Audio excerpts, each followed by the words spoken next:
yung pinaka-crucial sa lahat.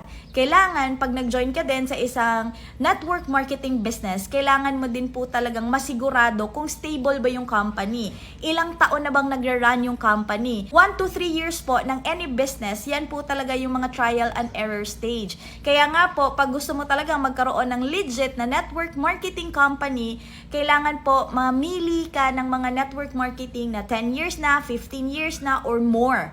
Okay? So, ibig sabihin, talagang stable na po sila. And bukod sa company, kailangan mo din pong mamili ng tamang grupo na sasalihan mo and yung tamang coach na magtuturo din sa'yo. Kaya nga po marami ding medyo hindi magaganda yung feedback about network marketing. Hindi naman dahil pangit talaga siya, kundi nagkataon lang na yung sinalihan mo na tao is hindi matino, 'di ba? Kaya tuloy kami, nadadamay kami.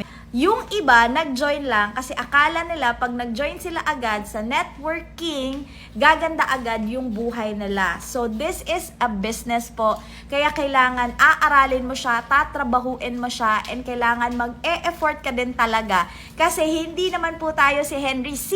Sobrang daming pera. Hindi naman tayo si Manny Villar na wala ka nang gagawin, pera na lang magpapatakbo. Pero, kung marami kang pera at gusto mo lang patakbuhin yung pera mo, pwede naman. Magbabayad ka ng tao para sa'yo. But kung limited lang din yung pera mo, malabo po siyang mangyayari. Kasi kailangan mo po munang mag-effort para dumating yung time na pag dumami na pera mo, kaya mo nang magbayad ng mga tao para sila na po mismo yung kilos para sa'yo.